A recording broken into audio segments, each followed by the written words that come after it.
étaient les professeurs au sein du collège du Bois d'Aulne à critiquer la méthode pédagogique de Samuel Paty. Voilà, l'estimant discriminante ou discriminatoire. Il y a une variation sur le vocabulaire qu'on peut employer, mais discriminant me va très bien. Vous venez d'entendre les mots d'un avocat, maître Francis Vuillemin, qui a déclenché une tempête. Alors que se tient le procès des hommes qui auraient poussé à l'assassinat de Samuel Paty, le professeur décapité pour avoir montré une caricature de Mahomet, l'un de leurs avocats s'est permis de remettre en cause les méthodes de l'enseignant. Ça a beaucoup stupéfait, beaucoup choqué. Question ce matin donc, un avocat de la défense a-t-il tous les droits? Peut-il tout se permettre, oui ou non, pour sauver son client? France Inter, la grande matinale, Sonia De Villers. Et on en débat avec Anne Rosenchère. Bonjour Anne. Bonjour. Directrice déléguée de la rédaction de l'Express, chroniqueuse bien connue le vendredi matin de France Inter. Et Romain Boulet, bonjour maître. Bonjour Sonia De Villers. Avocat et coprésident de l'Association des avocats pénalistes. Samuel Paty a été rappelé, je le rappelle, a été tué par un djihadiste en 2020.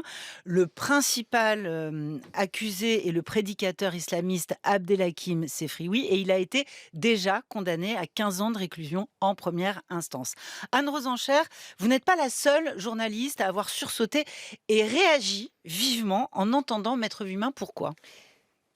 Je vais vous dire tout de suite, mais juste avant, pour répondre à vos termes du débat que vous avez rappelés, est-ce qu'il a le droit de le dire? Oui, il peut le dire. Moi, je me méfie des pulsions illibérales, y compris quand elles viennent de mon propre camp. Oui. Et je ne suis pas pour interdire les idées que je combats. Mais en effet, pourquoi j'ai voulu réagir et je dirais disséquer et combattre pied à pied les propos de Maître Vuillemin, c'est que je pense qu'en dehors de sa stratégie de défense, là pour le coup je laisse Maître Boulet nous dire ce qu'il en pense, mais ses propos ont un écho, d'ailleurs propos tenus à l'intérieur et à l'extérieur de la salle d'audience, ont, je pense, une visée, une offensive idéologique, participent d'une guerre culturelle dans laquelle il ne faut pas se laisser faire. Donc, vous l'avez dit, on a entendu un extrait, il a en gros expliqué que, d'abord il a diffamé, je pense, Samuel Paty en disant qu'il avait une attitude discriminante envers ses élèves musulmans parce qu'il avait proposé pourtant à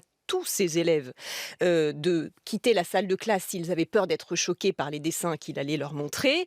Et il ose dire à une des collègues du professeur décapité appelé à la barre, il ose lui dire en gros, s'il n'avait pas montré un de ses dessins particulièrement obscènes et si personne n'avait quitté la classe, nous ne serions pas dans cette salle d'audience aujourd'hui. Ce qui veut dire, Samuel Paty a été décapité des suites de ses propres fautes. Et ça, moi, je dis, ça participe, oui, d'une offensive idéologique très claire qui vise à installer la rengaine que finalement les vraies victimes ne sont pas celles que l'on croit et que Samuel Paty... Et pour vous, ce qui est très grave, c'est qu'il y a une inversion de l'accusation. Oui, une inversion de la faute. Il y a une fausse logique. Il y a une fausse logique qui serait qu'en vérité Samuel Paty serait mort des suites d'un mauvais cours. On croit rêver et non pas de l'enchaînement qu'on connaît et qui est terrifiant pour tous les professeurs. Une jeune élève qui le diffame, qui n'est même pas en cours, un père qui prend les devants, qui est indigné par avance contre la République qu'il exècre, qui va chercher un prédicateur islamiste, qui mobilise les réseaux sociaux, le buzz prend, il mobilise une mosquée. La sœur de Samuel Paty, qui s'appelle Michael Paty, et qui dit « la liberté de la robe n'excuse pas tout », vous la comprenez? Oui, une excuse dans le sens où Maître Vuillemin, je pense, là, un comportement extrêmement, pour moi, dommageable pour la société, participe d'un discours qui, à mon avis, nous divise, est un faux discours. Donc, voilà, c'est à lui après de se regarder dans sa glace, mais personnellement, je le combats. Romain Boulet, vous qui êtes avocat, pénaliste et je l'ai dit coprésident de l'association qui représente votre profession, quand la sœur de Samuel Paty dit dans la presse « la liberté de la robe n'excuse pas tout », vous réagissez comment ? Je pense qu'il y a une confusion fondamentale qui fausse le raisonnement des uns et des autres, qui est la suivante. Ce qui choque, c'est pas les propos de mon confrère Vuillemin. Ce qui choque, c'est ce que dit... Non. Ce qui choque, c'est ce que dit Sefrioui. Et en fait, ce que dit Sefrioui, il le dit depuis 2020 et il n'y a rien de nouveau. Villemain, c'est l'avocat, et donc l'avocat, il porte la parole de son client. Et ça peut nous choquer, ça peut nous heurter, mais il se trouve qu'un individu qui encourt 30 années de réclusion criminelle parce qu'il est poursuivi pour association de malfaiteurs, ça se défend. Et oui, ça fait du bruit, quelqu'un qui se dit innocent des faits qu'on lui reproche. Donc, aujourd'hui, reprocher à Francis Villemain de faire son travail, c'est-à-dire de porter la parole de son client, qui est une parole de défense. Nous autres avocats, on a l'habitude, depuis l'Antigone de Sophocle, on nous dit que les messagers mauvais sont toujours bien mal accueillis. Mais finalement, ce qui se joue là, c'est la question de savoir, est-ce qu'une défense, fût-elle désagréable, outrancière, désagréable à vos oreilles et difficilement audible, a encore le droit de s'exprimer. Ce que fait Francis Villemain, c'est le fondement de sa mission. Vous ne pouvez pas, aujourd'hui, en France, considérer qu'une défense doit se taire. Et ce serait beaucoup plus inquiétant de réduire une défense n'a pas voulu au faire silence. taire la défense. Non, Elle critique pied à pied les arguments d'un avocat qui, en dehors du prétoire, est devant un mur de micros et de caméras et dit discriminant ou discriminatoire. Les deux me vont, mais je préfère discriminant. Il dit je, l'avocat. Non, mais il dit je parce qu'il porte la parole de son client. Il faut bien comprendre ce qui se joue là devant une cour d'assises, et il n'a échappé à personne qu'effectivement une cour d'assises est réunie, qu'une cour d'assises en appel va statuer sur la responsabilité des uns et des autres. C'est donc à la cour d'assises qui va rendre un arrêt au nom du peuple français de déterminer si des arguments sont recevables ou pas. La seule sanction qui doit s'attacher aux propos d'un avocat lorsqu'il est dans sa mission de défense, et ne vous en déplaise, Francis Villemain est dans sa mission de défense lorsqu'il fait ses déclaration, c'est la sanction qui sera prononcée in fine par la cour d'assises. Et cette sanction, elle se compte en années de prison. Donc ne vous inquiétez pas, si ces propos sont considérés comme irrecevables, si ces propos sont considérés comme inappropriés, il sera condamné à une peine d'emprisonnement. En première instance, il a été condamné à 15 années de réclusion de criminel. Force est de constater que ça n'a pas fonctionné. Anne Rosenchère, c'est pas ça dont vous parlez? Non, pas du tout. Moi, je ne réclame absolument aucune sanction contre Maître Villemain. Je ne me prononce pas sur la pertinence de sa stratégie de défense. J'ai des grands doutes. Il y a tout ça a une portée politique, donc il y a une responsabilité morale et politique dans les propos de l'avocat. En tout cas, nous avons une responsabilité en tant que débatteurs, en tant que citoyens, de ne pas être dupes de l'écho que peut avoir ces propos. Les avocats sont des professionnels, mais les grands procès ont un écho de tout temps, ont toujours eu un écho dans la société. On l'oublie parce que Dreyfus, quand on parle de l'affaire Dreyfus, on parle beaucoup des intellectuels, etc. Mais les procès en eux-mêmes ont eu un écho, mais international, et je pèse mes mots. Le procès en révision de l'affaire Dreyfus à Rennes en 1899, il y a 300 accréditations presse, dont 9 en Allemagne, 7 en Russie, les États-Unis, etc. Bobigny, pour plus récemment, Charlie Hebdo, tout ça sont des caisses de résonance de nos débats, et les avocats qui portent en effet la parole de leur défense. Alors après, j'imagine qu'il y a plusieurs façons de défendre son client. Il y a épouser totalement son discours idéologique ou de faire autre chose, l'amener à faire autre chose. Je ne sais pas, ça c'est une tambouille d'avocat, mais il ne faut pas être dupe de l'écho que ça a dans la société. Romain Boulet, vous entendez un député, François Ruffin, parler de l'infâme défense du bourreau à propos de ce procès. Est-ce que vous entendez votre confrère, Maître Villemain, dire un procès est un champ de bataille? Je vous pose la question, est-ce qu'un procès est un champ de bataille?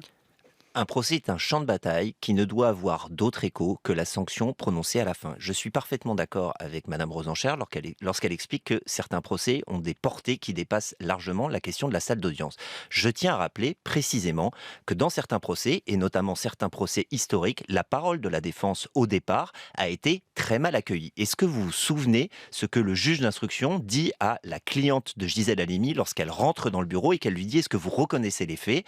Elle explique qu'elle n'est pas coupable et que c'est la loi qui est coupable. Le juge d'instruction lui dit « Taisez-vous, je vous ordonne de vous taire, sinon je vous poursuis pour outrage à magistrat. » Il faut qu'on admette en France aujourd'hui qu'une défense puisse s'exprimer, même si cette défense est désagréable. Je veux dire, on est dans un pays où rassurez-vous, l'accusation a toute sa place. Sur votre antenne, la semaine dernière, le parquet général à 7h50 vient développer ses réquisitions dans le cadre d'un procès en cours. N'en déplaise, l'affaire Le Pen. N'en déplaise aux Madame politiques... Lecléo, c'est ça, qui était invitée de Benjamin Duhamel. Absolument. N'en déplaise aux politiques démagos, n'en déplaise aux militants idéologues. Aujourd'hui, l'accusation a toute sa place en France et souffrez que la défense existe encore un peu.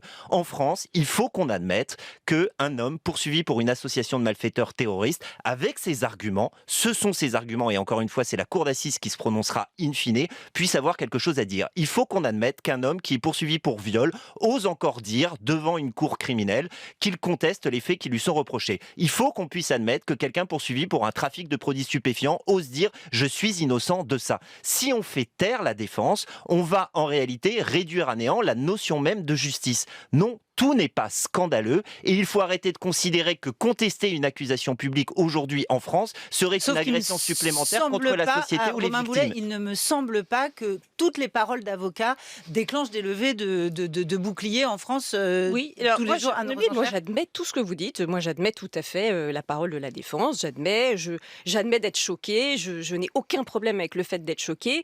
Néanmoins, il faut admettre en retour que nous ayons le droit de nous exprimer. Et moi, je vais vous dire quelque chose. Je le fais particulièrement, même pas forcément pour la mémoire de Samuel Paty, si, entre autres, mais aussi pour les professeurs aujourd'hui, parce que le corollaire de ce qui va avec les propos de Maître Vuillemin, c'est extrêmement intimidant pour les professeurs. C'est-à-dire qu'il y a un côté, voilà ce qu'il en coûte.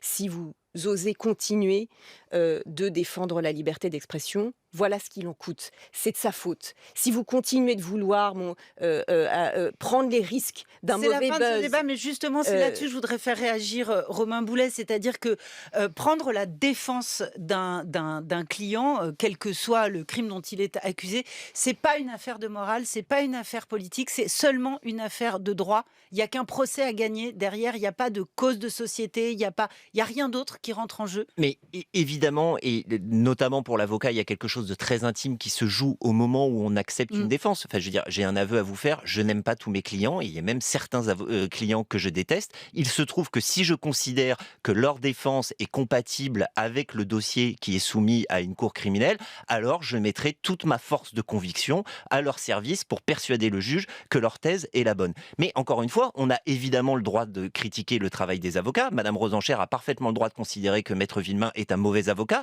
Elle a le droit de dire qu'elle ne le choisira pas comme avocat. Ça va peut-être lui faire de la peine. On ne peut pas aujourd'hui obliger un avocat à se taire, notamment lorsqu'on lui tend des micros et des caméras dans l'enceinte de justice. On n'est évidemment pas dans la salle d'audience. Un avocat ne peut pas tout dire. Il est soumis à un certain nombre de règles. Il y a une immunité judiciaire dans le cadre de l'enceinte judiciaire qui n'est pas totalement la même devant la cour d'assises. C'est le cas de Maître Vuillemin. Aucune infraction n'a été commise, c'est le propre du débat contradictoire, et encore une fois, in fine, c'est la cour d'assises qui statuera. Je vais vous dire un truc, je trouve cette discussion absolument passionnante, et je vous en remercie. Anne Rosenchère, on continue de vous lire dans l'Express et de vous écouter sur France Inter. Maître Boulet, merci d'avoir pris la défense des avocats de la défense au micro de France Inter. Bonne journée. Bonne journée.